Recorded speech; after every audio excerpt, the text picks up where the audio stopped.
Meeting of February 24th to order. Roll call, please. Kipchinsky here. Lorick here. Kavich here.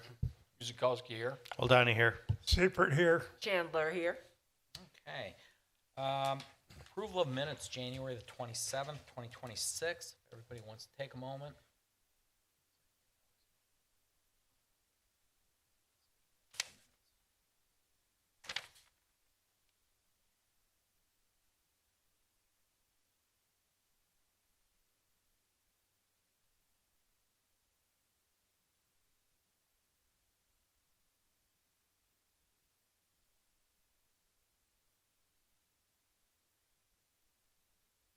Is there satisfied? There's no errors, discussions, corrections, omissions.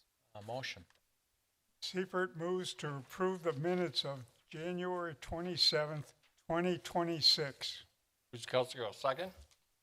Roll call beginning with Ashley. Kipchinsky, aye. Lorick, aye. Kavich, aye. Guzikowski, aye. Oldani, aye. Seipert, aye. Chandler, aye. Okay, moving right along. Item 4, site plan and architectural review for exterior modifications to a BP gas station. This is an existing business at 9444 South Chicago Road. Nick. No, this guy. Oh, it's Todd. Oh, man, I even wrote it down and then I read it wrong. Well, thank you, Mr. Mayor. As you'd mentioned, this property, which is occupied by the BP gas station, is on South Chicago Road, just north of East Ryan Road. It is zoned B4 General Business District, also has a conditional use permit for allowing a gas station and car wash. And you can see it's pictured here on your screen. However, they're here to propose to convert that car wash into a walk-in cooler and storage. So they would no longer have the car wash on site. Showing you the existing site here, you can see that the car wash portion is in the rear, with the entry to the car wash on the north elevation of the building. Then cars would exit on the south. Shown on their building plans that they submitted. So they'll be converting that space. The north or your left side there will become a walk-in cooler, which will just only be accessed from inside. And then the right side or the south side of the building will become a storage room, which will have access both internally and from the outside as well. So they're going to maintain the overhead door on that side. But to create that walk-in cooler, they're going to need to close off that section of the building, which currently has an overhead door shown here in the picture, and also one of the 3 windows that's on the eastern elevation. So they're going to fill those in with cinder blocks, 8-inch cinder blocks that are going to match in texture. They're going to paint them the same color to blend in with the existing materials that are there. Potentially the applicants are here if you do have any questions, otherwise suggested motion on the screen. Okay, thanks, Todd. Does the applicant want to answer any, make a statement or anything before we go to the commission? Not, maybe called up. Oh, come on up, sir, if you'd like. Not, if there's questions, you'll be up here anyways. Oh, okay. Yeah, you can wait then, and if you don't get called up, you don't get called up. Okay, Ashley, you want to lead us off? No questions, thank you. Greg? No questions. It seems pretty straightforward. Chris? No questions. Don? No questions. Fred? No questions. Okay. Chauncey? No questions. Thank you. Okay. As far as the cooler goes, compressors, is that going to be roof mounted? Is that going to be behind the building? So I'm going to have you come up anyways. We'll just need your name and address, sir. So I understand you're repurposing the space, but where do the coolers go? Where does the refrigeration equipment go? On? Is this working? Everyone can hear me? Weston Zuliger is my name. 3727 Sandpiper Way, Green Bay, Wisconsin. On behalf of Bayland Buildings and the owners of 944 South Chicago Street. Yeah, the compressors will be going actually where you're looking on the photos there, where the overhead door is. be putting the compressors just to the right. So, yep, right where you got your cursor there. Yes, correct. So are we gonna require screening for that? I mean, ground mounted are supposed to be screened from public view. These are, I mean, this corner of the building, I don't think you can see it at all. You can see the south exit on this, Yeah, but this is so tucked around the corner, yeah, I think it will not be visible. coming from what it would be the north. Is that the north?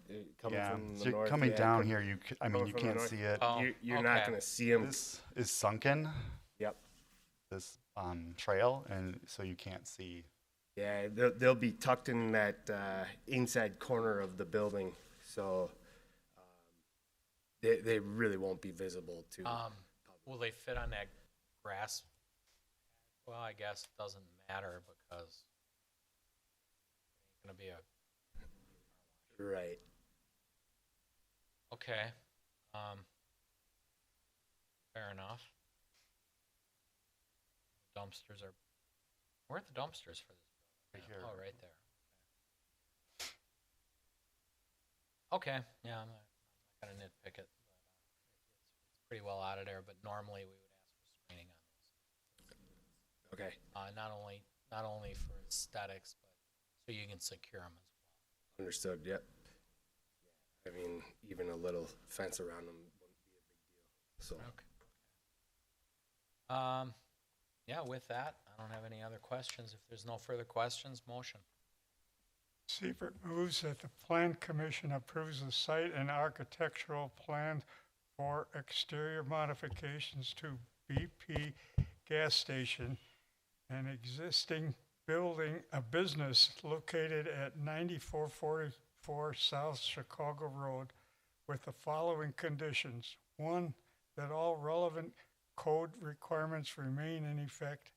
2, that this approved all by the Planning Commission shall expire within 12 months after the date of approval if a building permit has not been issued.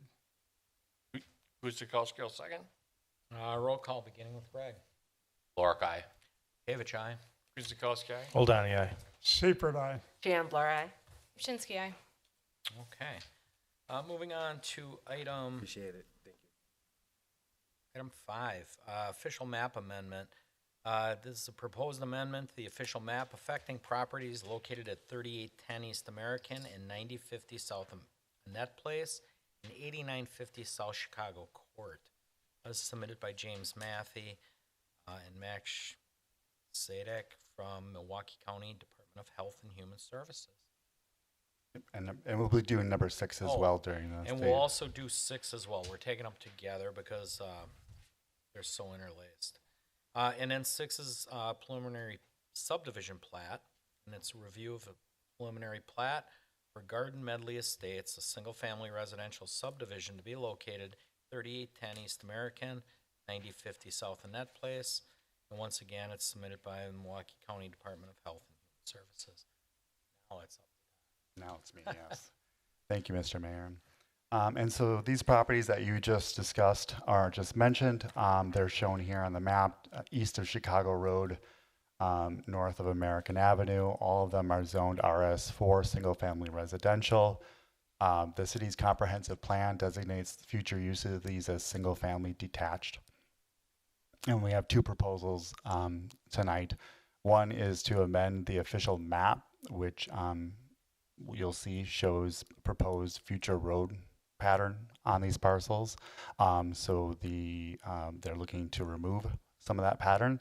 And then the other proposal tonight is the preliminary subdivision plat, which would be for 50 single-family residential lots, although this plat would only be on the lower 2 parcels of the 3. So on the parcel on Annette Place and on American.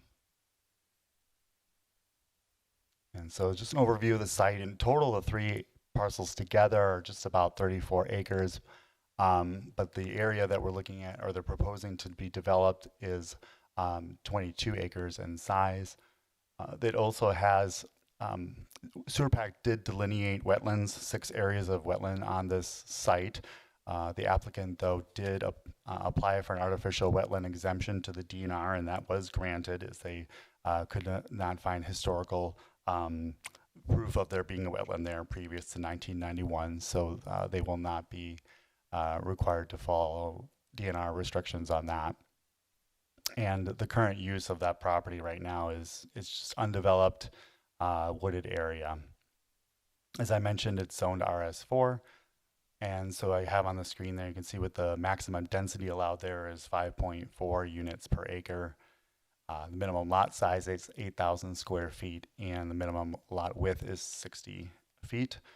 You'll also see, as we've been talking about, future roads, and those are shown even on this aerial as dashed black lines. This is what our city official map shows as a future road pattern for this site. So the first item, they're looking for an amendment to the official map. And so they're actually looking for a recommendation tonight from the Plan Commission to Common Council for this, and the actual Common Council meeting, which will also be the public hearing, will be on April 6th. But so again, showing that road pattern as we just saw, and what they're proposing to do is to remove portions of that, and on the right you'll see those are the areas that are like a hatched pink in color, to remove those because as you'll see and what you can see here is that the road pattern proposed for their subdivision conflicts with that. So they're looking to remove that, and it'll essentially be replaced with the pattern that the subdivision will have. Also replacing that northern bump into that property to the north of where the subdivision is proposed, just because it didn't just come and then come back down into the development, and that is no longer going to be an option with the subdivision if approved as is shown. So going into looking at the subdivision, the preliminary plat for that, again, it's covering 22 acres of land. It's going to be single-family detached homes as proposed. You can see that road pattern that we talked about before has two roads, both connecting to American Avenue and going north, kind of in a general U shape. But then the Eastern Street does continue on to the north and will terminate with a temporary cul-de-sac at the north edge of the site, and that's to allow for if there were to be future development in the north property, if that owner would wish to do so at some point, this would allow access to that site. So, but until that time, it'll be a temporary cul-de-sac that will be on within an easement that's on lot 17 over here. So that's up over here. Otherwise, you have the 50 lots that are along those two proposed roads, along with two outlots. The lot sizes for the buildable lots will be roughly 8,000 square feet, up to the largest being over 26,000 square feet. Overall average for them, just about 11,500 square feet is the average size for lots. Mention the two outlots. You have outlot 1 is up in the northwest corner of the proposed subdivision. That's going to remain undeveloped, open space for the development. Down in the southeast corner, that's outlot 2, and that's where they're going to site their stormwater facilities or stormwater pond will be there. Given that there's the 50 lots, over 22 acres, you're looking at a density of roughly 2.27 units per acre. So, like half, not even half of what would be allowed otherwise in RS4. As I mentioned before as well, there are trees here on this property. So they did do a inventory of those trees and which ones they would need to be removing, and did identify 130 trees that would be needing to be removed for this, that are also in good quality and would fall under our category of need replacement trees. So they will be required to locate 393 trees somewhere within their subdivision. At this point, they weren't sure exactly where those would go. They wanted to kind of see where the buildings would place and where we would be putting street trees and so forth. So at this time, the location of those trees are to be determined. but they will be required to follow that requirement. It should also be noted that you were there, Mayor. They had a neighborhood meeting on the 9th of February here at the City Hall, and so staff attended that as well. And we did hear a reoccurring concern out of that meeting regarding how these homes impact the value of the homes around it, and that is because the county is proposing to build these as affordable housing units, meaning that they'll be targeting households that their median household income is 80% of the area's median household income. So there was concerns, and they won't be selling for the same amount, up front and even going forward as to what the homes around it will be selling for. So that was a concern for residents in the area. Staff, we reached out to both the local assessor and also talked to a private assessor, appraiser in the area, to discuss with them, like, would this be a potential impact for their values going forward for the neighbors. Both the assessor and the appraiser said that these they wouldn't have any impact on the value of those existing homes because they would not be seen as comparables. Both the assessor and the appraiser noted that, well, one, they would see that they sell for less, and then two, through their research and their process, they will be digging through and finding that, because the county intends to record with Register of Deeds a deed that will keep the prices capped. So they will be aware of this, and they will know that this is a unique community and an outlier, and will not include it in their assessments or in their analysis.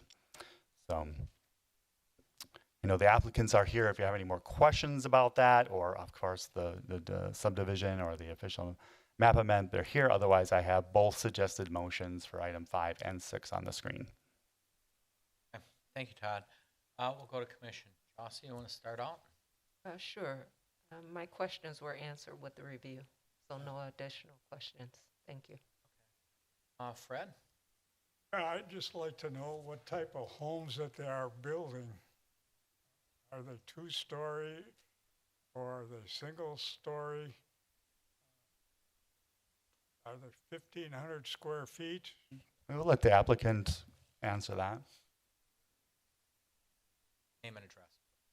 Sure. Good evening, Mayor, Commission members.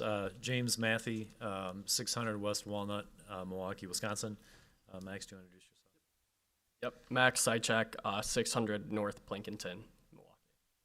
So thank you for the question, Commissioner. What you're envisioning right now, again, will meet all existing zoning codes. It would be a mix of 2-story homes and single-family homes dispersed throughout the 50 lots.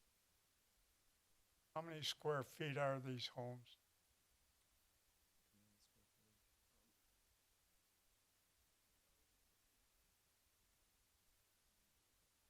Sorry, 1,000 to 1,500? Sorry, I didn't catch that. 1,000 to 1,500. 1,000 to 1,500. Thank you. John? I have no questions at this time. Chris? I don't have any questions. Thank you. This is, I guess, for clarification. The property is already zoned for residential homes. I don't know who the original plat was designed by.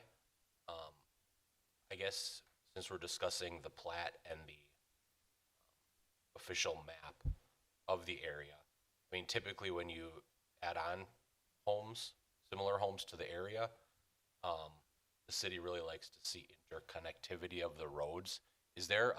I guess, what is the thought process, and was there a specific reason that the road was designed as it's shown here to just be kind of its own little neighborhood and not connect to the roads that have roundabouts that, I guess, I don't know how long they've been there, but I'm assuming were planned to have some type of connectivity eventually. Correct. Yeah, so the thought behind that was, obviously, as you can see here, we are still providing that access to the north should that property, yep, thank you.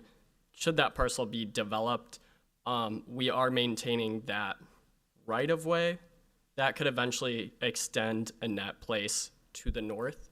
At this time, obviously, we've had neighborhood meetings. They've expressed their concerns. We want to maintain the nature of those two streets. We don't need the connection for this development, so we didn't want to provide that additional burden at this time. Understand. And I definitely appreciate if that was some feedback from the neighborhood meeting. So other than that, I don't know. I have more questions at this time. If something comes up, I'll bring it up. But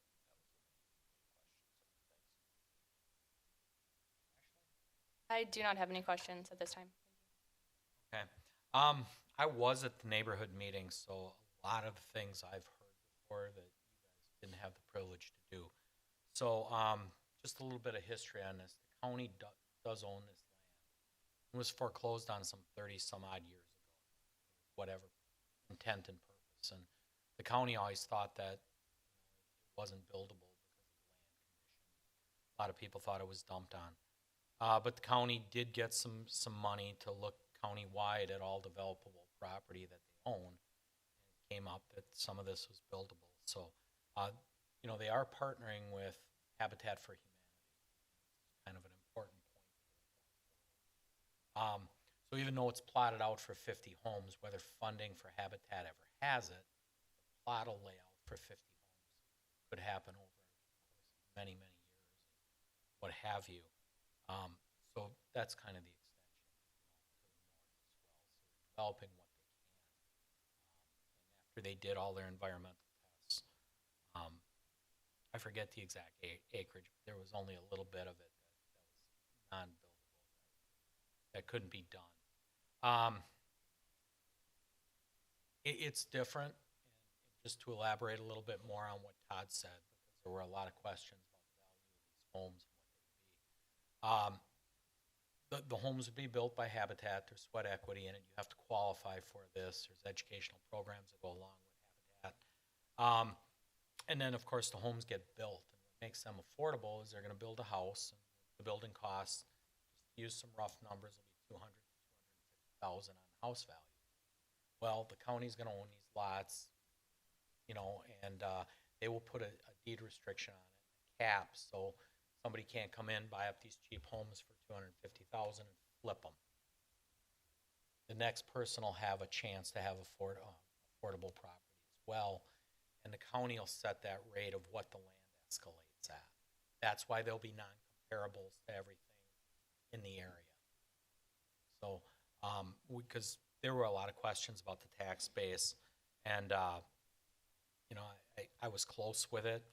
I didn't understand the entire thing, but I'm glad staff got that clarified. I do appreciate that going forward. So, stormwater, of course, will have to be laid out and the whole thing. But again, as you lay out these plots, the way they go, kind of like when we lay out imaginary roads, like the ones that we're going to vote on to get rid of that were shown on the pink. They put this in, and then of course they provide connectivity in case the person to the north ever wants to develop. So, I miss anything out of that meeting? I'm trying to think of some of the other points. So, we'd be protecting property values there as well. Just address the road a little bit too. I'm probably going places. American Avenue. So American Avenue,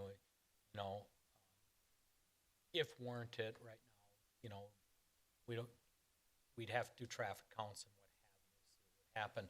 But American at some point in time is a city-owned street and it'll have to get improved. It will by nature of time and use. When that happens, that's when we would address things such as sidewalks and right away and what's going on.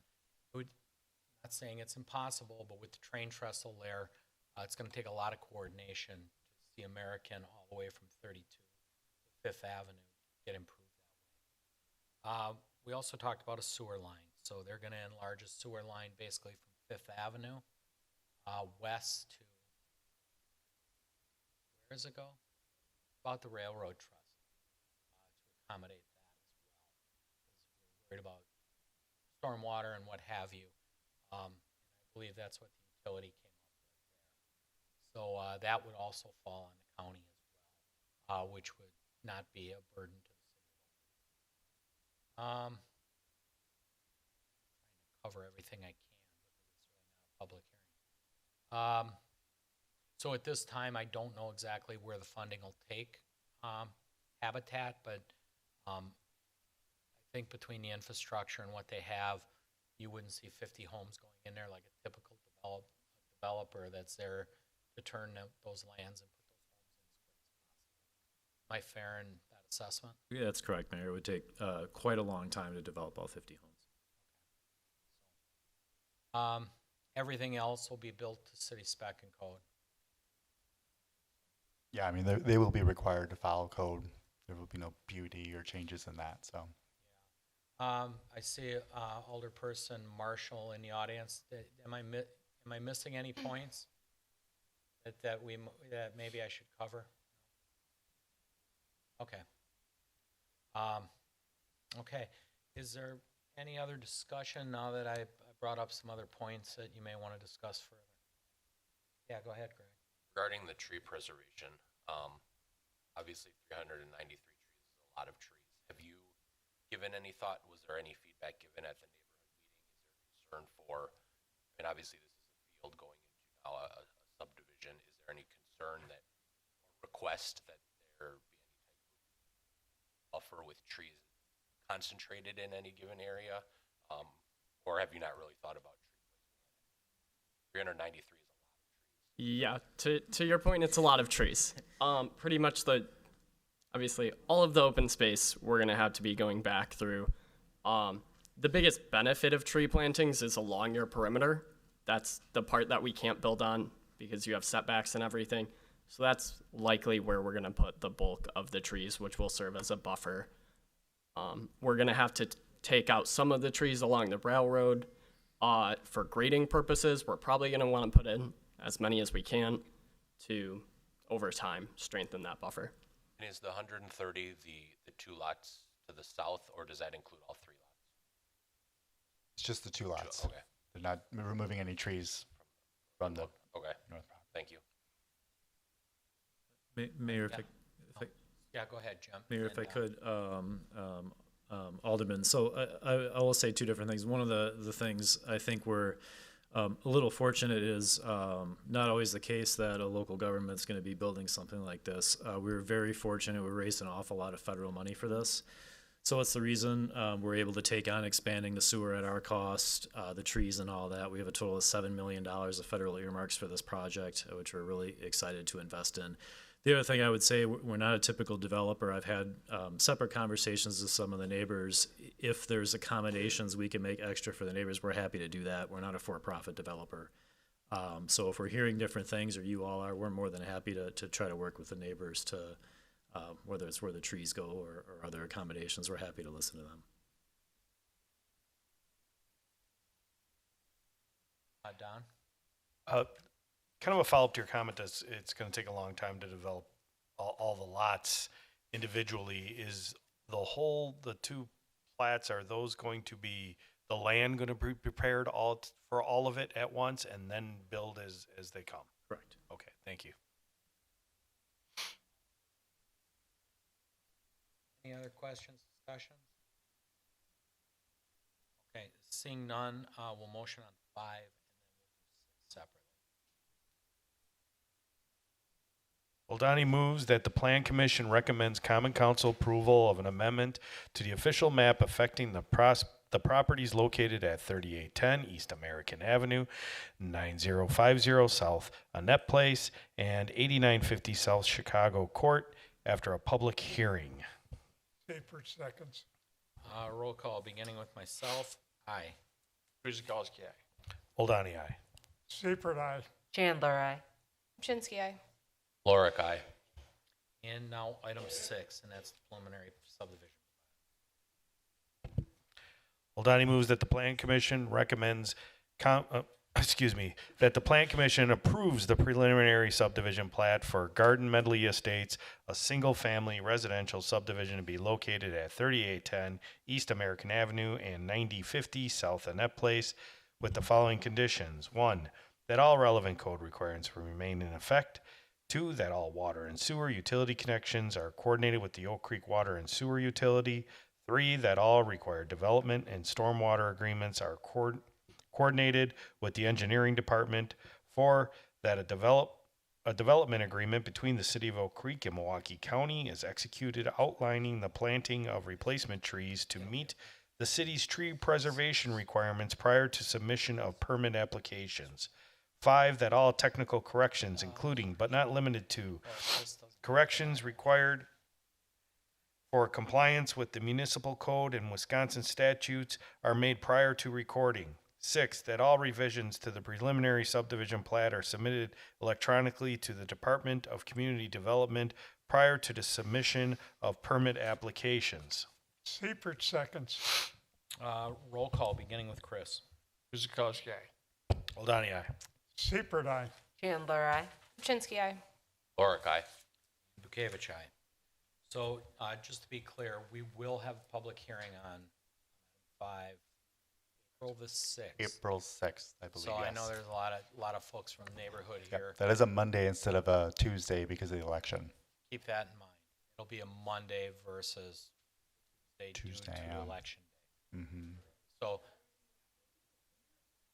no, it has to go through council. It's recommended to the planning commission. It goes for final approval, and that's when the public hearing takes place. Speak on it. Sir, I'll allow one person up. Come on up. Name and address. Some concern actually. Name and address. Sir. Okay, my name is Saif Kandar.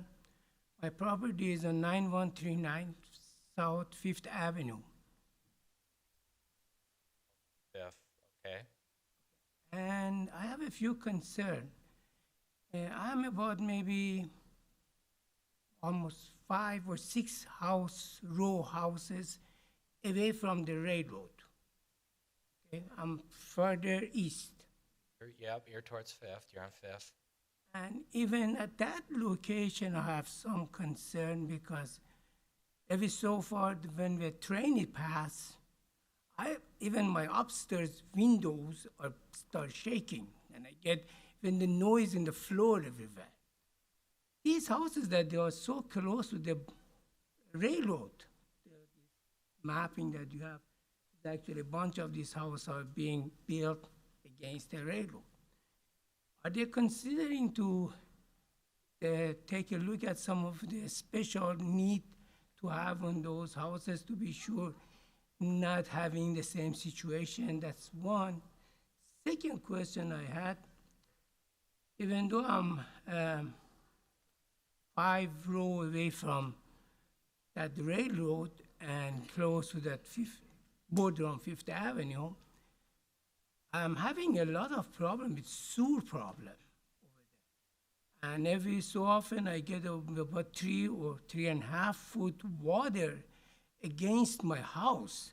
And I did complain in the city a few times. So far, last 2-3 years, nobody done anything about it. But I'm not concerned about that. I'm just concerning if it is flooding situation involved in that area, they should be really required to take a look at some of those things to taking care of this problem, and especially not just that new area, also the other area that is close to that area, that location, not creating another more mess, more water coming against those further houses that is in close to the 5th Avenue. And these are couple of my main concerns because I already have a lot of problem over there, and not just that one, even the sidewalk that they have something, they already been reported in the city, they have a record of it. But so far, I didn't get that much action from you guys, and nothing was done. I'm just wondering how good they are working with this system that they are trying to put over there, and to be sure it is official the way it should be for the new people coming in that location. Okay. So, we're pretty far off the agenda, but, just to answer just a couple things. First of all, when it comes to the water, they're gonna have to have a stormwater plan, whatever that affects, and it'll go to a stormwater retention pond, which is shown on the plan. That water is held there, and then it's let go at a certain rate. It dissipates itself. That's why the county is upgrading that sewer, which actually runs from the train trestle east, probably past your property. That may help. The flooding that goes on, I can't answer for that, whether it's being caused by the city, if it's being caused by the topography of your lot or where you're sitting. I really can't comment on that. But as far as the train goes, you're correct. The trains are noisy. I live off here, 13th and Drexel. I'm about a half a block away from the trains, 3 rows of homes. When I moved in, I could see the trains. Homes have since built. Again, I can hear them now and again. I get that.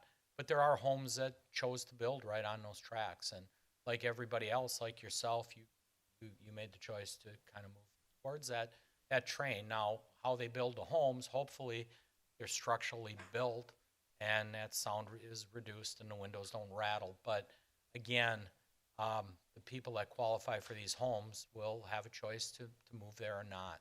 So we're not going to move the train. Well, no, I'm not trying to move the train, but I'm just trying to they do something about those new buildings. They consider about they have to do a little more. But I also one other question. Did DNR actually look at in this area and get their concern about what they were doing?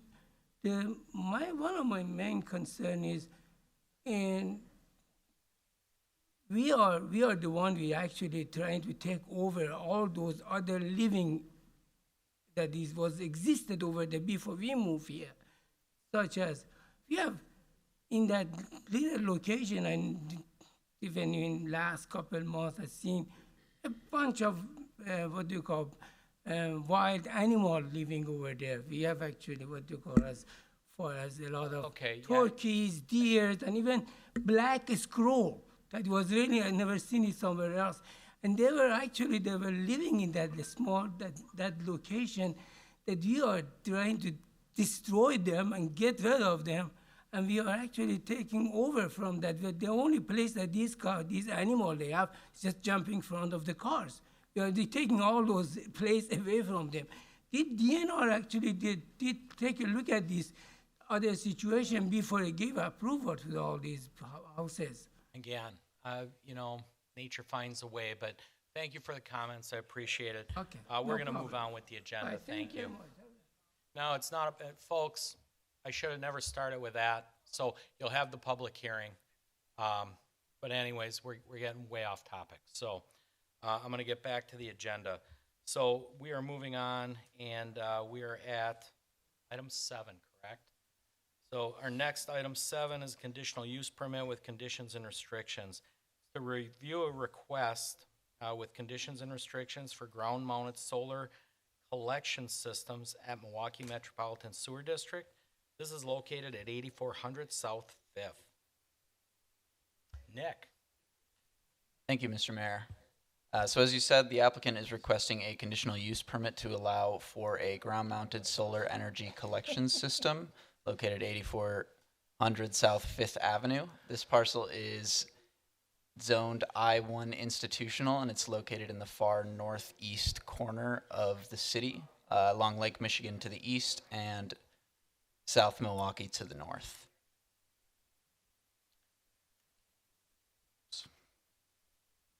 So the applicant is proposing a 89,000 square foot solar array that would also feature an 8x8 transformer and a 16x9 switchboard enclosure. It's worth noting that directly to the north is a 100-foot wide parcel that's owned by the city of Oak Creek, and then to the north of that is located in the city of South Milwaukee.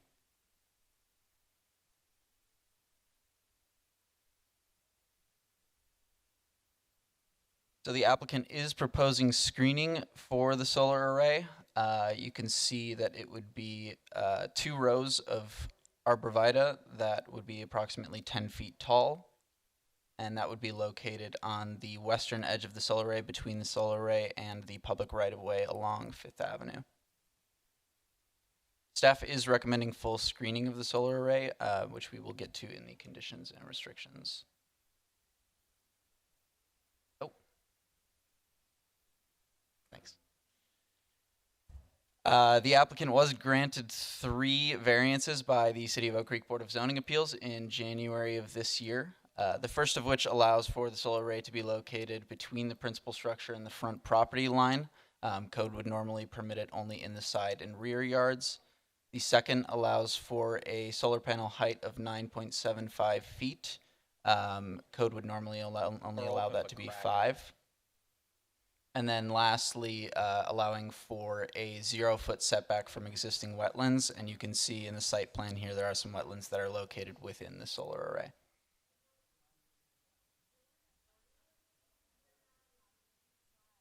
So as I mentioned, staff is recommending full screening of the array from view from the public right-of-way. You can see the existing conditions here at the northwest corner and then what's being proposed.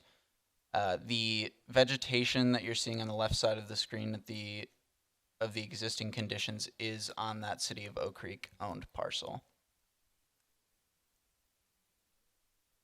And then this is looking from the southwest corner. So the screening is proposed to continue for about 125 feet south of the solar array, at which point the screening would be continued by an existing berm that has vegetation on it. And you can see that where that tree is located in the existing conditions photo. There is no additional truck traffic or parking proposed, and there would be limited seasonal maintenance for the solar array as well as the screening. And then the last thing of note is that the transformer would emit a sound, which has been described as a low electrical hum that would be steady, and that would be located approximately 100 feet from the nearest property line and about 450 feet from the resident's home on that property.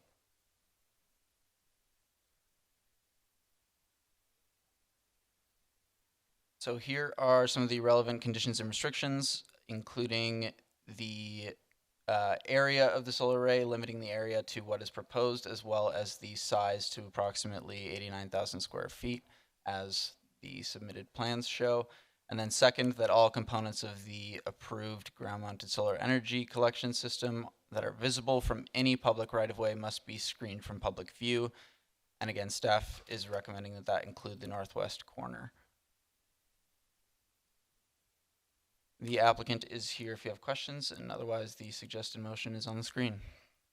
Okay, before we go to commission, I'll invite the applicant up if they want to say anything, or do you want to wait on questions? Okay, they're going to wait on questions. Ashley, you want to start us off? I do not have any questions. Thank you. Greg? Is this, although it's on private property, is this considered utility? As in, I know that there's some limitations on like us approving cell towers because it's a utility. Like, is this fall under the same? Okay. Name and address, please. Nina Furcano, 260 West Seaboth Street. And if you want, you can pull the microphone down. In the report, there was the talk of the kind of the constant hum. Is this? I've never heard one. Is it loud? Like, can you hear it from 100 feet away? I don't know if I could answer that, to be honest. Would you have a better answer? Our electrical Name and address. I am Mike Hemmingson, address 1033 North Mayfair Road, Milwaukee, Wisconsin. And our electrical engineer has stated it would not, you could not hear it from a nearby home. Okay. I could provide further comments of his. No, as long as the homes can't hear it, that's my concern. You know why the transformer hums, right? I don't. Because it doesn't know the words. Good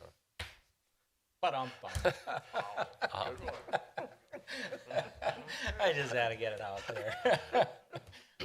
So that was my only concern. So if the homes are protected from the sound, and I don't even know how loud it is. So I'm good then. Thanks. Okay. Chris? I had no questions. Don? Yeah, I request that joke be stricken from the record. I have no questions. Brad? No questions at this time. Chauncey? I do have a question for the applicant. Can you provide more information on why no screening on the northwest and the southwest area?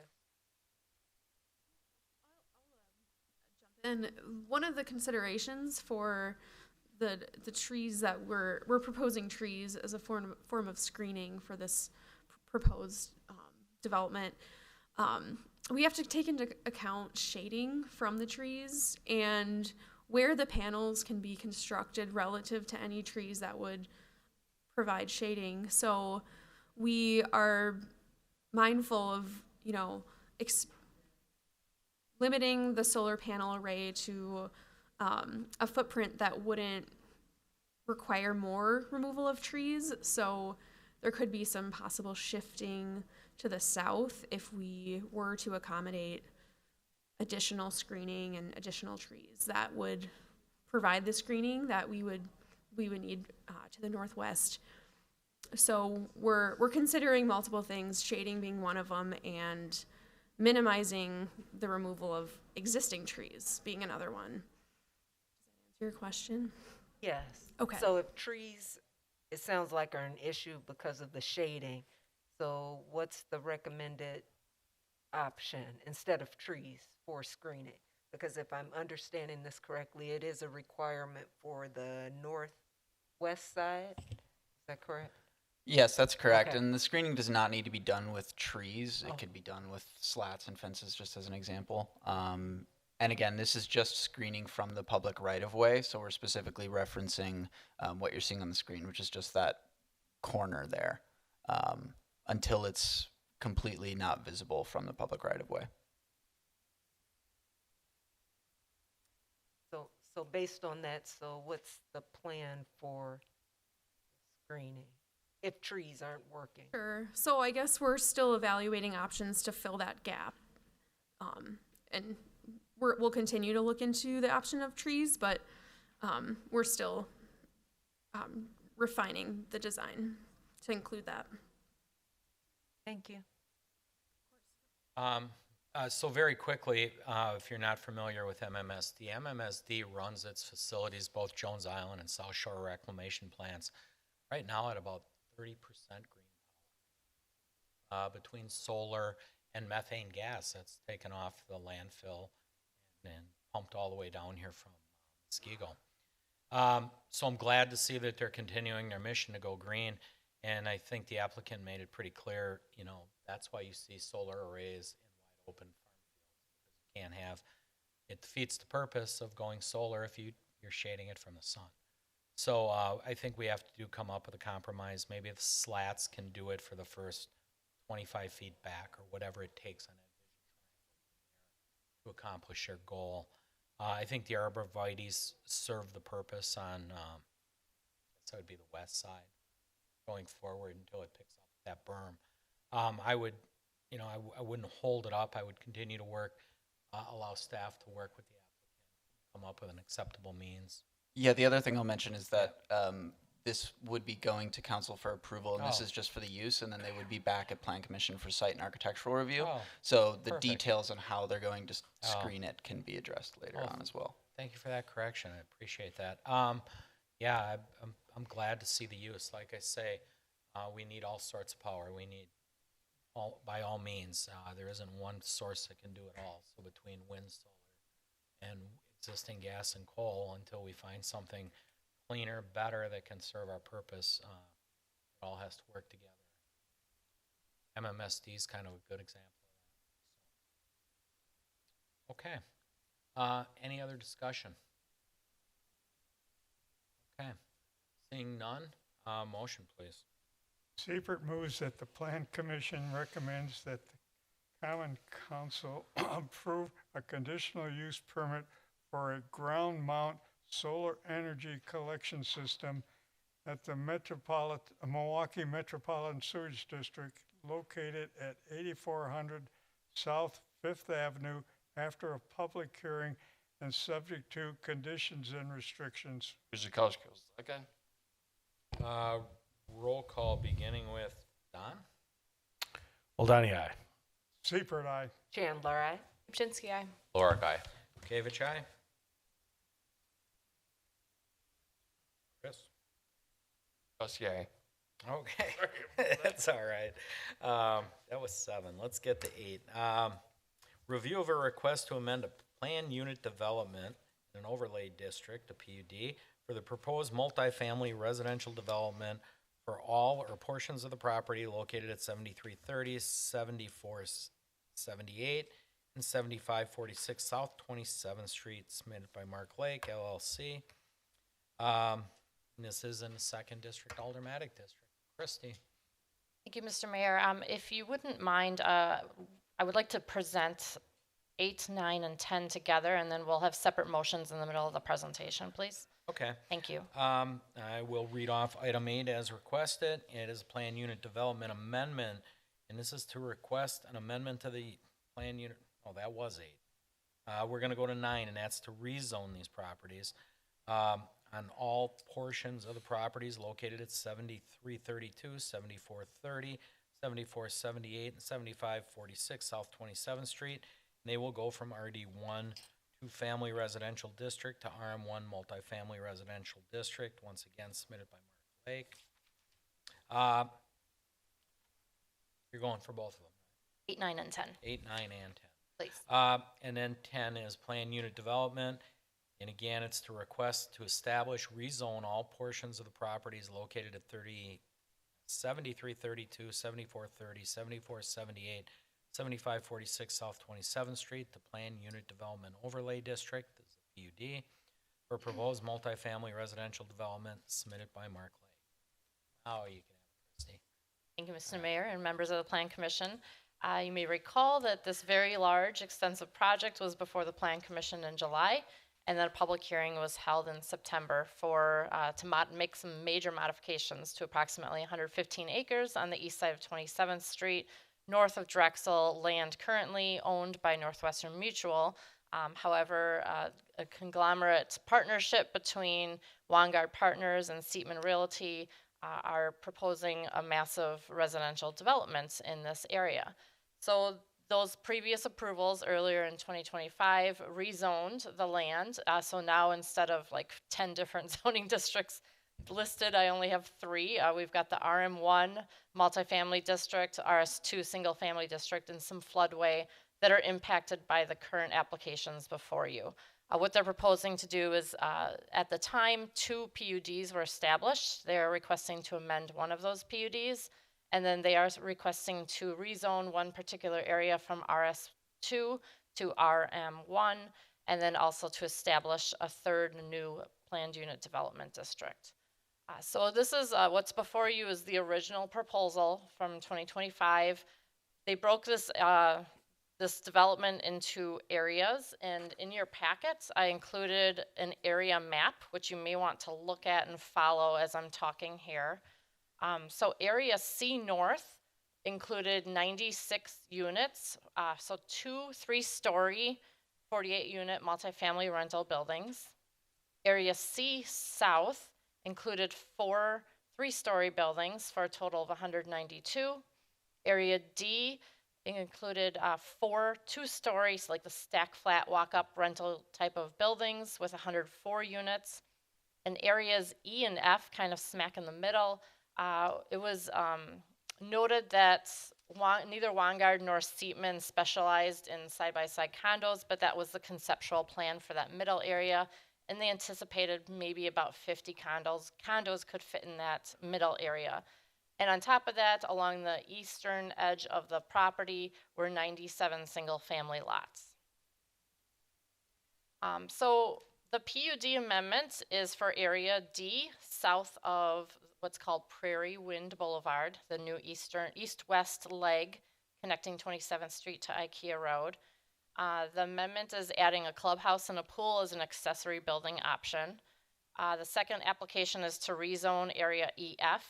They've had a business plan modification due to the original side-by-side condos is just not financially viable. And so they're coming back with this rezone request and a PUD, and what they'd like to do is they're proposing to do more of those two-story stack flat individual entrance walk-up rental buildings. And then over area EF, they are requesting to establish a PUD overlay district, which I'll go into further detail about those PUD requests. But it would be basically a replica of what they asked for and were provided in Area D. So this is overall site plan, a little bit different than what you saw last time, only in that middle area EF. The rest is laid out still the same. You got your 3-story multifamily buildings along the west, along 27th Street, providing a buffer. The middle area is going to be those 2-story rentals, the stack flat walk-up rentals. And then all the brown along the east are the 97 single-family lots. Hot off the press, that middle EF area, just at 2 o'clock, I received an email with a new layout of those buildings, just configuration, not the number or anything like that. But you know, it's fluid. It's a moving development. The applications you've seen, the application today doesn't go into detail with a site plan per se, but they would meet the density, and they're just kind of messing around with building locations here. So as mentioned, Area EF is now proposing 5 2-story, 26-unit walk-up rental buildings for a total of 130 units, excuse me. The original concept was 50 side-by-side condos, which again, financially just was not feasible for the entirety of the development. There's still a significant amount of green space within the center of this development. And so this is the zoning that was approved for the entirety of the development. We had our D1 2-family for the middle area, that was the condos. We had single family along the east, and then multifamily with a PUD in the purple areas. The first application, item number 8, that we'll talk about is that PUD amendment. It pertains to Area D. To recap the purpose of a PUD in our zoning code, I'm not going to read this verbatim, it's pretty long, but to summarize, the point of a PUD is to allow some flexibility, some creativity, different approaches for commercial, residential, or mixed-use development of land, and also to provide more efficient use of land. So those 2 areas highlighted are kind of what we're discussing this evening, and the need for a PUD. So here's the amended request. Again, application and item number 8 on the agenda. Originally, the request was for flexibility for accessory use structures. They were asking for 8,000 square feet. They're simply asking for that to increase by 4,000 square feet to a total of 12,000 square feet for the purpose of potentially adding a clubhouse with a pool to their residence.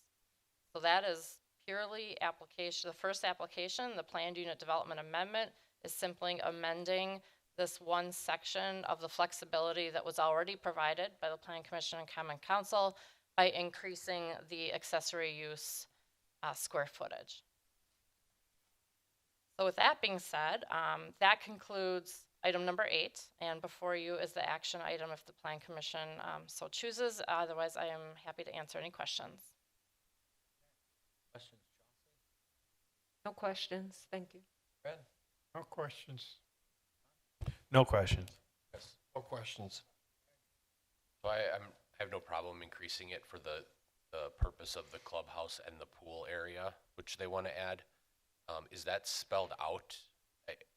Again, I'm not saying I don't trust them. I'm just saying, is that protected that that's what it will be used for, and there's not more garages thrown in? Right, that's actually verbatim in the conditions and restrictions, that whole paragraph with the detail of what exactly. Yep. Okay, thanks. You're welcome.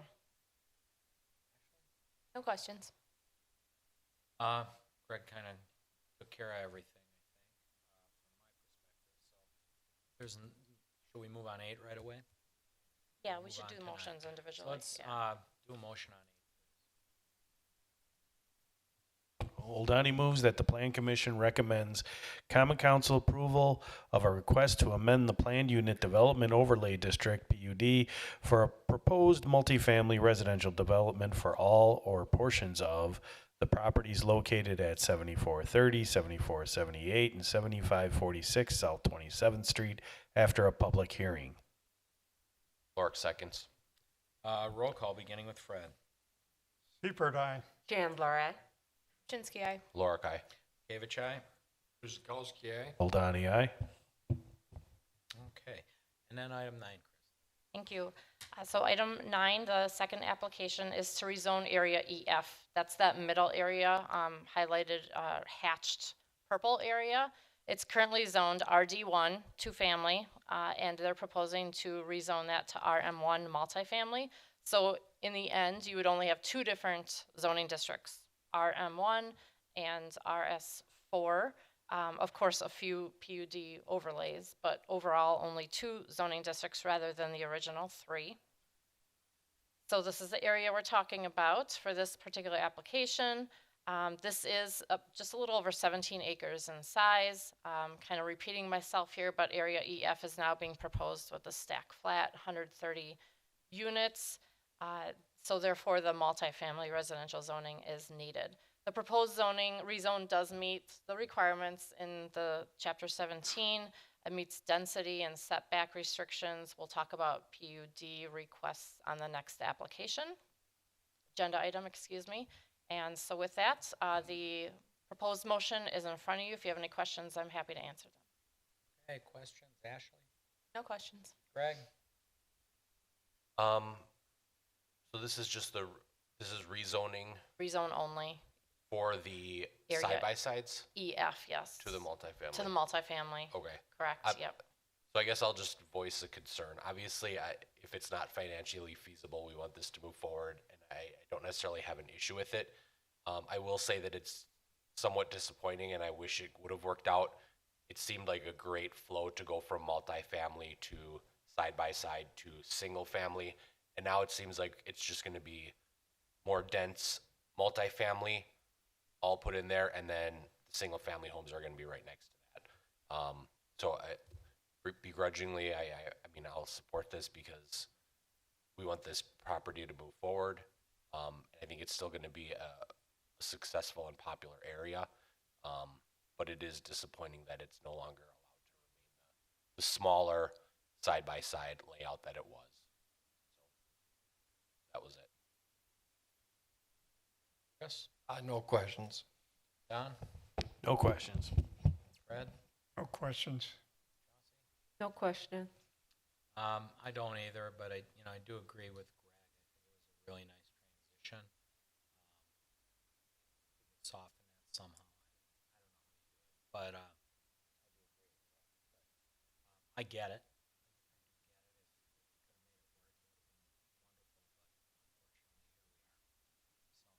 But I get it. I think I don't want to speak for the developer, but I do believe that they agree with that sentiment. And as I mentioned, it's still a fluid moving site layout, but I think that they're trying their best to create as much of a buffer as possible between the single family lots and the multifamily. You can see rather than lining them up as far east, they're actually perpendicular for the most part, except the one building in the middle.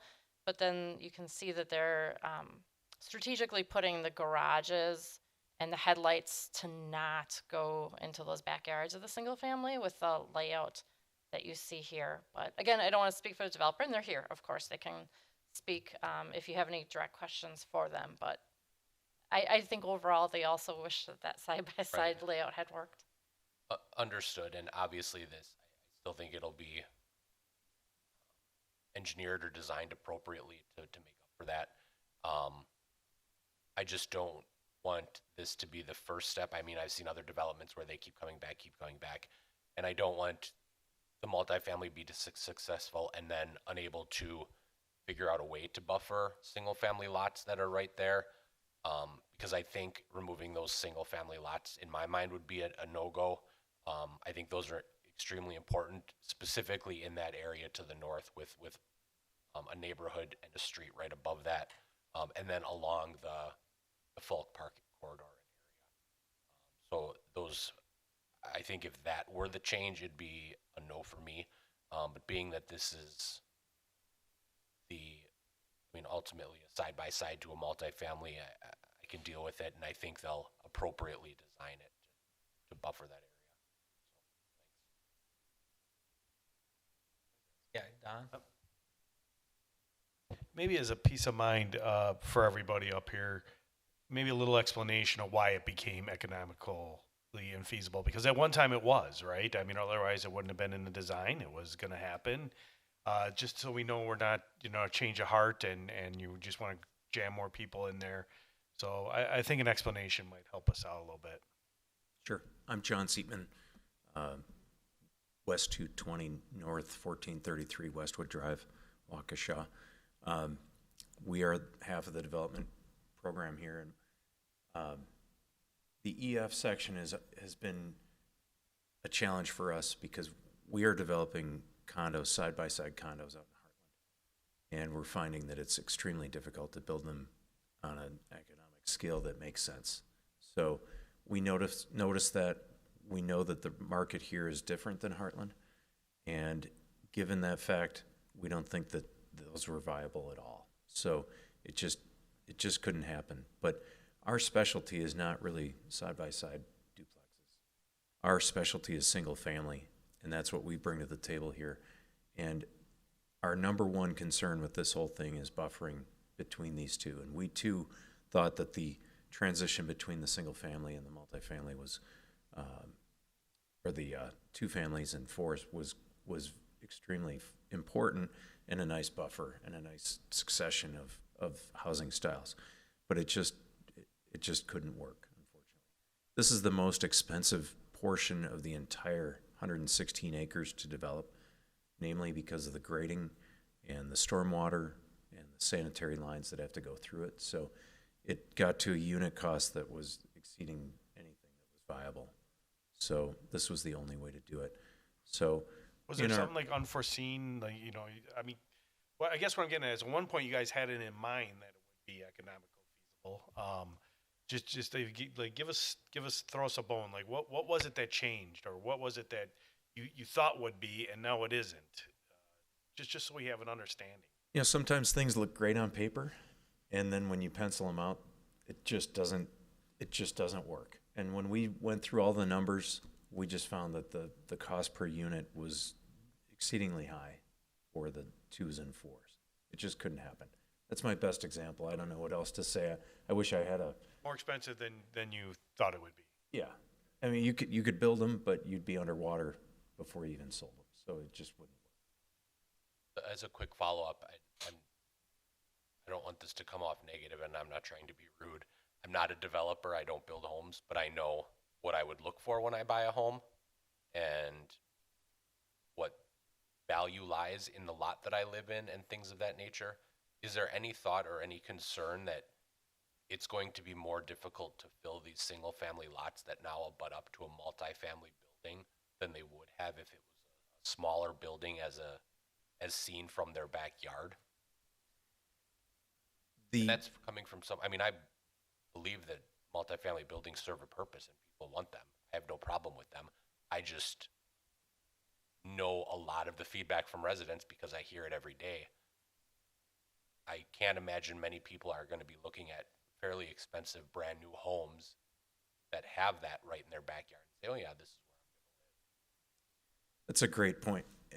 And you can see with this layout, as Christy said, the orientation of these buildings is the way it is because we want to minimize the aspect that you're looking at. We want to look at the end of the building. And these buildings are quite nice. If you remember when we went through the preliminary look at these, we showed you pictures of them. And I don't think you'd be finding any of these being offensive. They're 2 stories. The scale of them is not massive in a way that is really obtrusive to someone in their backyard. We specialize in common open space in our conservation subdivisions, and not always do you have a beautiful wooded backdrop. And so we're pretty skilled at building buffers and not berms. Berms aren't our thing. They're ugly and they're hard to maintain. So we usually do it with plantings, and that's, you can see a couple plantings shown here in green, but that's just a rendering showing that, yes, we are considering them. But all of those form factors of the architecture and the layout relative to the single-family homes was considered in this layout. It will be considered deeply when we complete these plans. John, could you also just touch on your anticipated timeline for closing? And you can be vague, but also, you know, it's been 7 months, 6 months since we talked about this last. Can you remind the commissioners the phasing, what would simultaneously be constructed first for this development? Sure. Our hope is that we could close on the property in April, bring forth the plans for engineering review sometime between now and the end of May, in hopes that we would start construction on a good number of sections in June. We need to move dirt and get utilities in ASAP. So our goal is to start on the south end, get the sanitary line out of Drexel Avenue, and start it heading north. Concurrently, we would work on Prairie Wind Boulevard, get that entrance and that street built, all the utilities, all the grading. And this area and the area to the south, Area D, those would be the first sections that would be constructed. Then we would do concurrent, we call it horizontal construction. All of the subdivision work on the single family would be done hopefully this year, in hopes that we could sell and close those lots and start home construction in the fall. There are more applications forthcoming before the Plan Commission, as John just touched on. A preliminary subdivision plat needs to be approved by the Plan Commission. However, the holdup on that is the CSMs haven't been recorded yet because they're waiting for the closing. Northwestern Mutual wasn't rightfully so comfortable getting those CSMs recorded yet, and you can't do the preliminary subdivision plat until the certified survey map is recorded. And then also, of course, architectural and site plans are coming before the Plan Commission as well. So you'll see more applications in the near future, quite a few yet in 2026. We'll be frequent visitors and applicants. Okay. Any other questions? Okay, seeing none. Have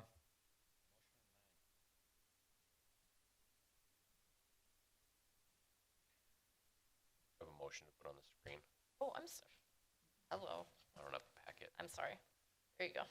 Lorick moves to recommend Common Council approval of a request to rezone all or portions of the properties located at 7332, 7430, 7478, and 7546 South 27th Street from RD1 two-family residential district to RM1 multifamily residential district after a public hearing. Oldani seconds. Roll call, beginning with Chauncey. Chandler, aye. Chinsky, aye. Lorick, aye. Kavich, aye. Guzekowski, aye. Oldani, aye. Seifert, aye. And now we'll move on to 10, and that's the plan unit development, establishing the rezone. Christie? Thank you, Mr. Mayor. Yes, so item 10 is now establishing a PUD overlay over Area E, which will be potentially zoned to RM1. So what is being requested are two variances, well, not variances, but some flexibility in the PUD language. You may recall that we discussed this, and the same thing was requested for Area D to the south. They're asking a reduction in the enclosed parking, not the number of parking spaces, but rather than a 1-to-1 ratio of enclosed parking spaces, they're asking for it to be reduced to 58% of available units. This is based off of usage of their many similarly designed walk-up apartments in other areas of the state. A lot of the tenants don't want to pay for enclosed parking, and so they feel that the 58% works very well. And then the second request is, again, a flexibility on the accessory use square footage. So the conditions and restrictions are laid out very detailed, the same verbiage that you see here before. For area EF, they're asking for 13,000 square feet to accommodate one larger garage, a detached garage, a 10 bay, and then three smaller garages, which will be about 1,500 square feet in area. They're also asking for allowable clubhouse with a pool and one maintenance building, about 2,000 square feet in area, and then also to increase the allowable height from 20 feet to 24 to accommodate each of those accessory uses. So that summarizes their PUD request. The suggested motion is before you. If you have any questions, I'm happy to answer them. And the conditions and restrictions document was attached to the report as well. No questions. Craig? No questions. Chris? No questions? Don? No questions. Fred? No questions. I do have one quick question in regards to the garage, the height possibly changing from 20 feet to 24. Just wanted to understand why the taller garages. Part of it the is standard. to improve the aesthetics with a little steeper roof pitch to make it more compatible with the architecture of the single family and the rest of the buildings. Thank you. No questions from me. No further discussion, motion? Clerk moves to recommend Common Council approval of a request to establish, rezone all or portions of the properties located at 7332, 7430, 7478, and 7546 South 27th Street to Planned Unit Development Overlay District, PUD, for a proposed multifamily residential development after a public hearing. Seifert seconds. Roll call beginning with Ashley. Chinsky, aye. Lorik, aye. David Chai? Guzekowski, aye. Oldani, aye. Seifert, aye. Chandler, aye. Okay. Item 11, zoning text amendment. We're going to review a draft ordinance to amend subsection 17.0505 sub D of the municipal code pertaining to tree preservation. Christie. Thank you, Mr. Mayor. This is a zoning text amendment. We have spoken about the ability of some recent developments, inability, I should say, to replace trees at the required 1-to-3 ratio, or sometimes even 1-to-4 if they're larger calipers. So we've seen some applications where the applicants offered a financial payment to the city, which was ultimately approved by the Common Council, to like our park department. Same intent. And also Hayday is an example of a land swap that the city approved because they were not able to meet the tree preservation. So it's becoming more challenging for the land that we have left in Oak Creek to develop. A lot of it is pretty heavily wooded. And so we've had a lot of internal discussions about the ability to do this tree replacement at a 3-to-1 ratio or a 4-to-1 ratio.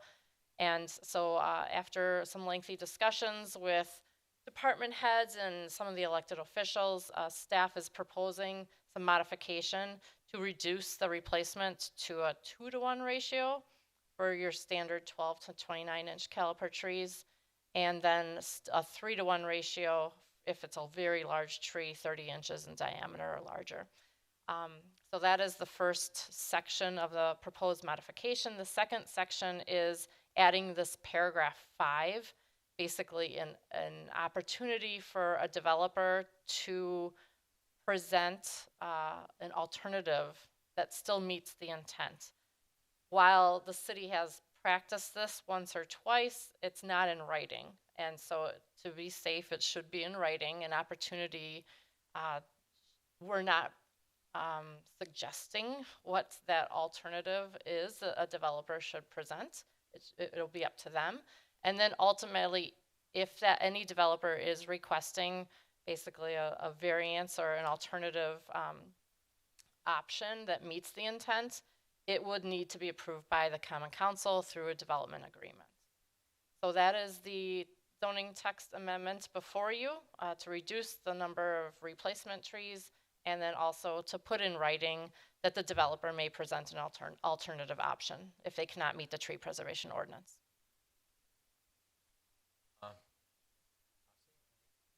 No questions? No questions? No questions. Chris? No questions. Will this affect the approval for the Milwaukee County property that we just did, or is that in stone now that we approved that? Public hearing for both are April 6th.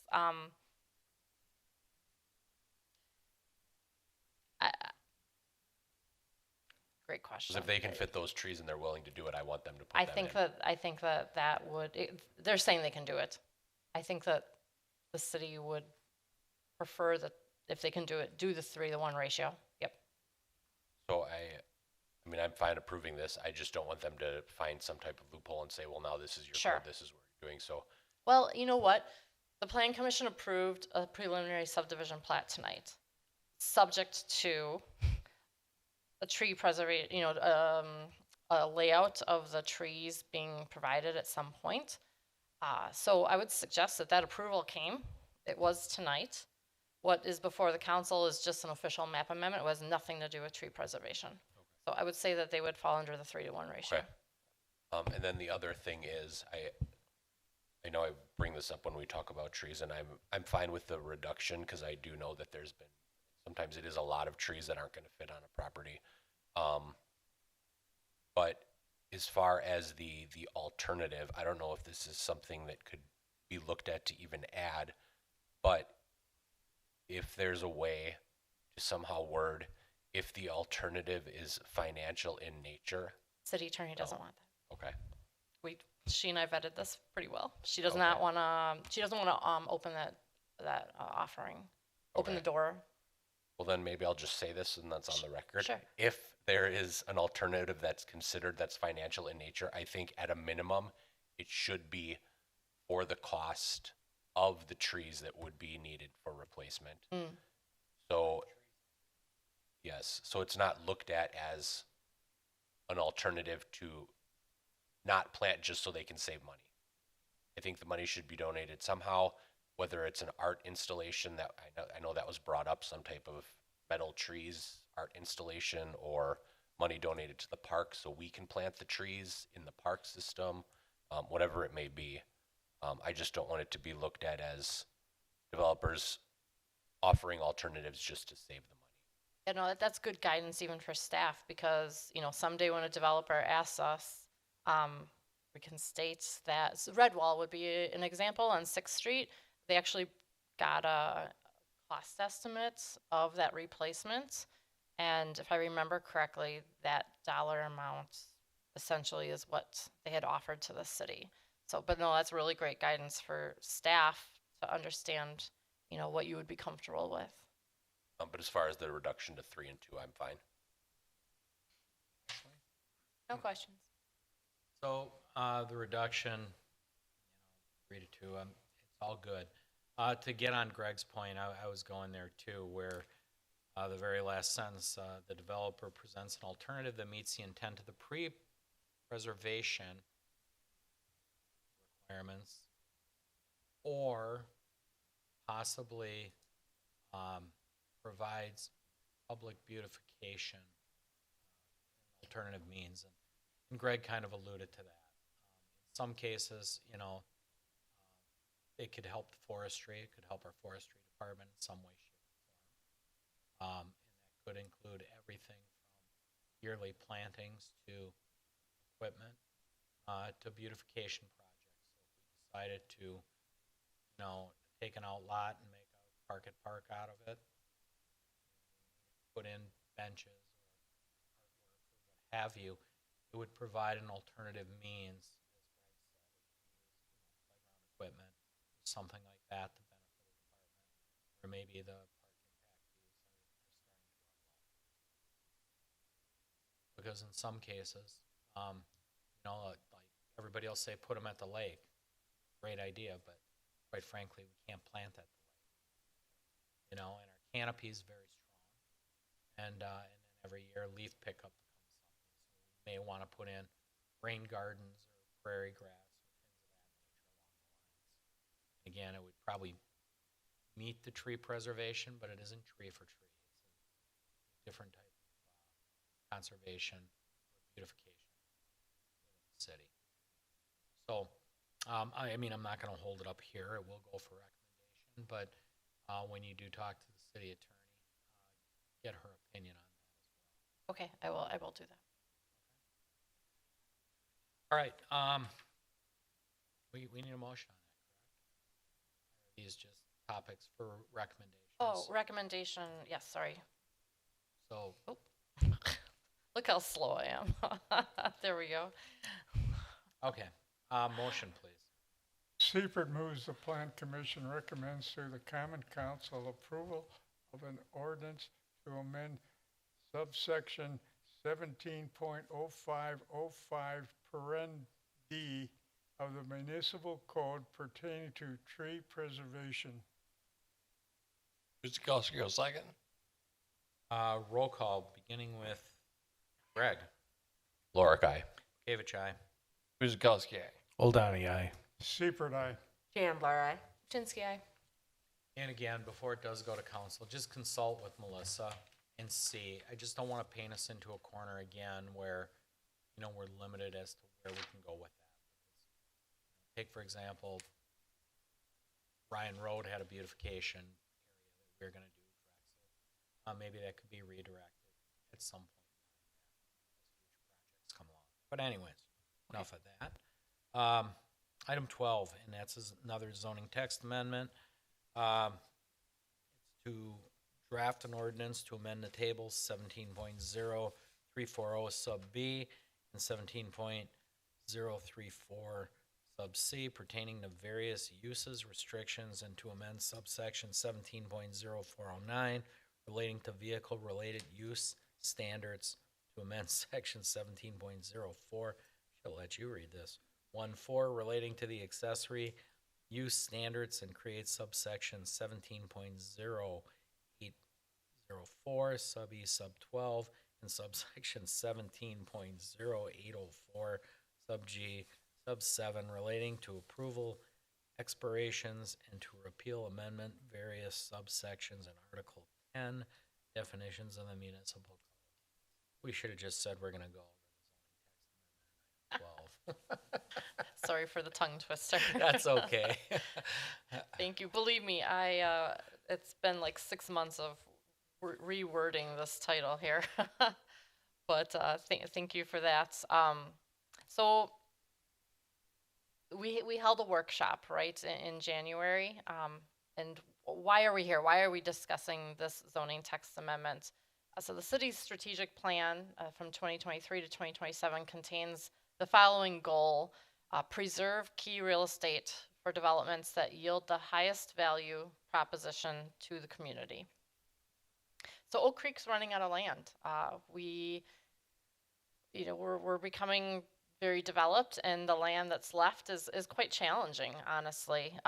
And so we've spent a substantial amount of time over the last few months identifying key strategic parcels, those that are left, and some really important ones that we want to make sure are impactful and developed correctly.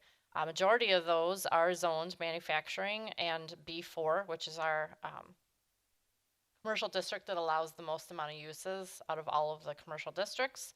So at our January 6th workshop, for those of you that were not able to attend, we did discuss what Common Council and Plan Commissioner members did and didn't want to see in those zoning districts. We focused on big picture policy discussions at that workshop. We didn't necessarily go through this text amendment line by line.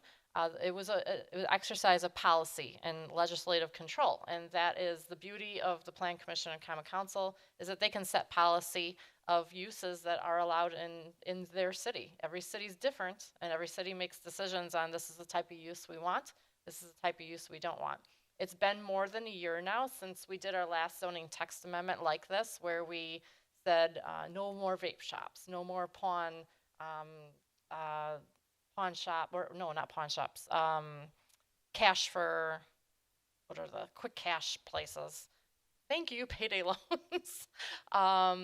And then we restricted car washes, not standalone car washes. They're not allowed anymore in the city. So we made some zoning text changes, and Andrew and I went into a deep dive and came up with a few other ideas here, along with, of course, consulting with Todd and Nick and various other department level, head level meetings that we've had in the last few months.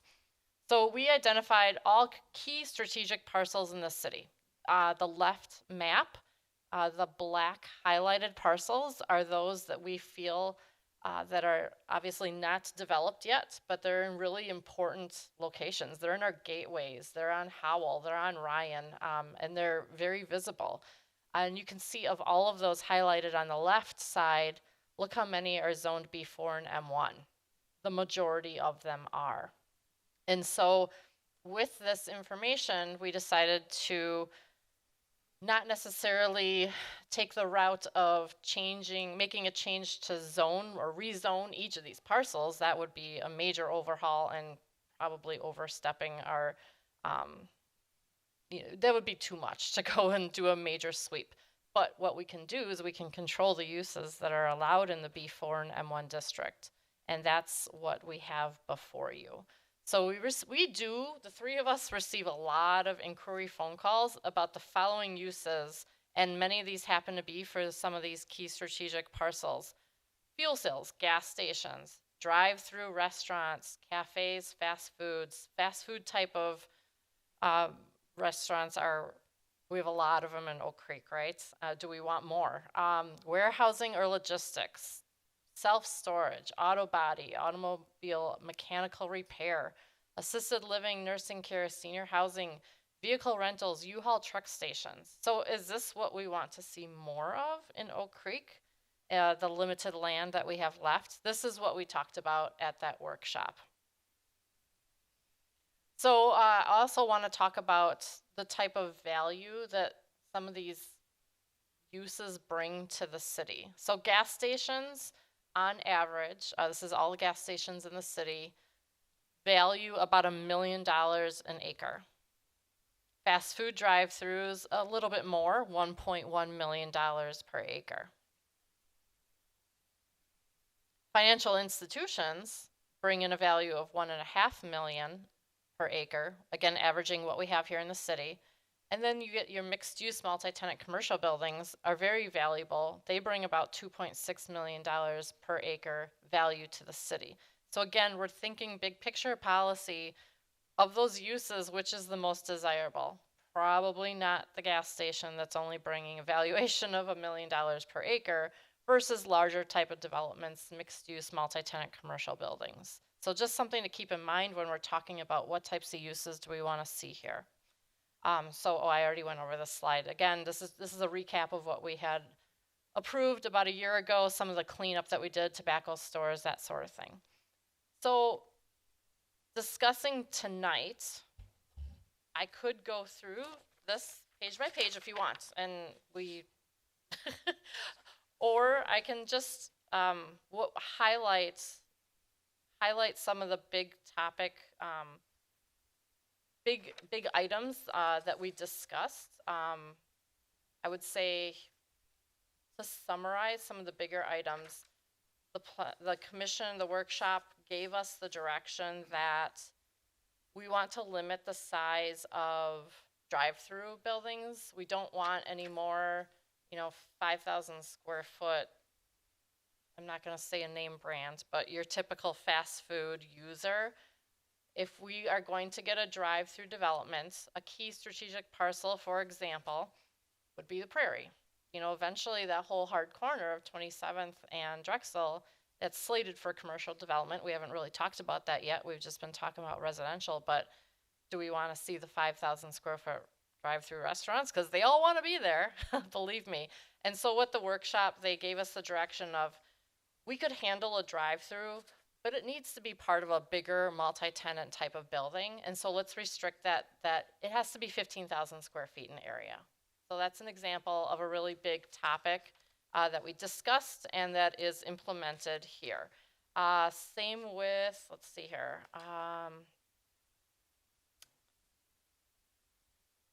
Gas stations, we just did a little cleanup with the word fueling plaza versus fuel sales. But again, we limited that to 15,000 square feet in area. So we don't want the teeny tiny little ones at a major corner. I'll give you Rawson and Howell as the perfect example. Oh my gosh, we must receive at least 1, 2, 3 phone calls a week on that. That's a strategic parcel. That is a big gateway in the city, the northeast corner. We don't want to see a tiny little gas station there. So we're saying, if you're going to bring a gas station to the city, it's got to be impactful. It's going to probably have a convenience store aspect to it because we want it to be 15,000 square feet in area minimum. Let's see here. We said that auto body, auto repair are going to be limited as a conditional use permit to our light manufacturing and manufacturing zoning districts. We don't want to see more of those in the B4 district. So that was a pretty big change. Daycare centers, we, rather than being permitted, suggested that they should be conditional use permits. The reason being, that's a heavy trafficked type of use, especially in the morning and the afternoon when you got pick up and drop off. And that's an opportunity by having a conditional use permit also to restrict to the hours of operation. So it's just a little bit more governmental control by requiring a conditional use permit rather than just being a permitted use. Okay, so a big topic was warehousing and logistic construction. So the consensus from the workshop is that the city of Oak Creek does not want to see any more new construction of any size of warehouse, distribution, and or storage. Okay, so what the consensus is that we have our business districts. We don't want to see the tip-up panels, the white blank, you know, like white space tip-up panels. We've had enough of those. Again, the land that's left to be developed, is that what we want to see? And the consensus from the workshop was no more new construction. Of course, those existing uses can continue forever. They can change hands. Their uses can continue. We're not getting rid of the use per se, but what we're saying is no more new construction. That makes sense. Let's see here. We did not have a category of massage spas. They're just permitted and a use that the Plan Commission and Common Council never sees. As you may know, sometimes some communities run into problems with those types of uses, so we simply added that category to require conditional use permits. And let's see here. We added pawnbrokers and secondhand firearms sales to not be allowed in the city. Again, existing ones can change hands forever. But we're just saying no new ones in the city of Oak Creek. And then we did some cleanup. Senior housing had some categories. We're removing those. Just an explanation here. You can't zone per age. So senior housing needs to be handled as, it's just multifamily. We cannot zone for a particular age. That's just not a legal thing to do. So they're a protected class, and so we're just simply removing the senior housing category. They would fall under multifamily. And does anything in the chart, does anyone have a specific question? Oh, we removed solar, ground-mounted solar, except those located in the institutional district. They were allowed as a conditional use permit everywhere, and we decided before they start happening, we wanted to prevent solar panel farms in the city of Oak Creek. I guess some of the text amendments that you see here towards the end of the ordinance, I'll just brief on a few of those.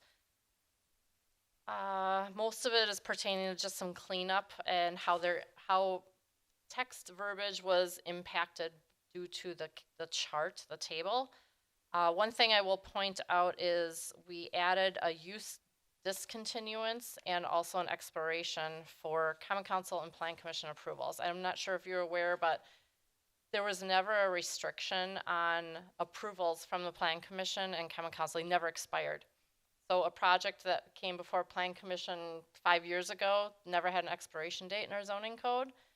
But we have recently been adding as a condition that if you don't pull a permit within 12 months, your approval's expired. So we actually added that language in the zoning code, so we don't have to have that condition listed with every single project anymore. Also for conditional use permits, we added that if your use stops and has not been continued for 12 months, that your use becomes null and void. So that conditional use permit that you had, if you have not been operating for 12 months, becomes null and void, and a new user would need to come before the Plan Commission and Common Council for a new approval. It's just a really good opportunity to ensure that the city reviews new users, and that we actually, have just some control and oversight over that sort of thing. Heavy manufacturing definition, we added a few items in here just to get clarity of what heavy manufacturing is, because it's a assurance that we're not going to get things such as paper manufacturing, petroleum products, that sort of thing. Waste, recycling management, not the type of use that we want to see in the city. So we just added a few more undesirable uses to that definition. I would say for the most part that wraps it up or concludes it, but of course if you have specific questions, I am happy to answer them. Questions for Christy? I know it's a lot. Just in the last one, Christy, we talked about heavy uses, petroleum products, things like that. We talk about like meat processing, things of that nature. That was in there, correct? Ooh, good question.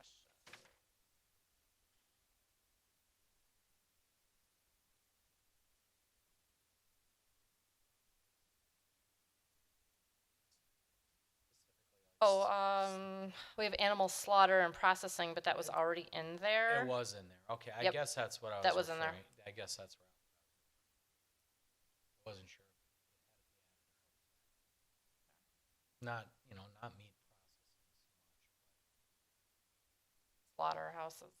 I mean, we do have the word processing. That was always on there. processing. Okay. Is there any other discussion? Okay, if not, motion on 12.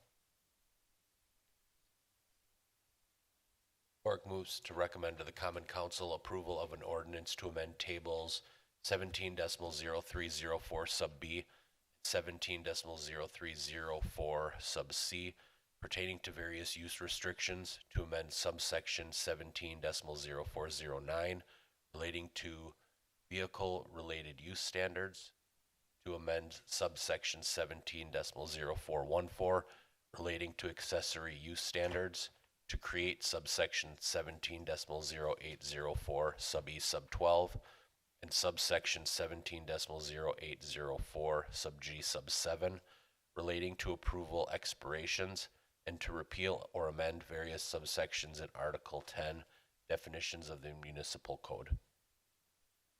Guzikowski will second. Roll call beginning with myself. Aye. Guzikowski, aye.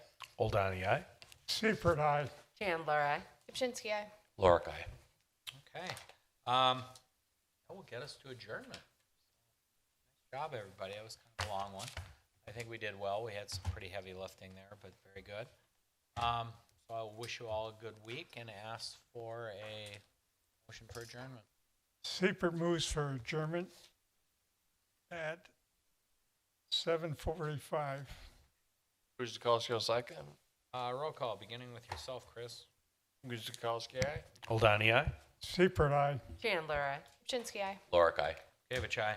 Night, everybody. Thank you very much if you were watching.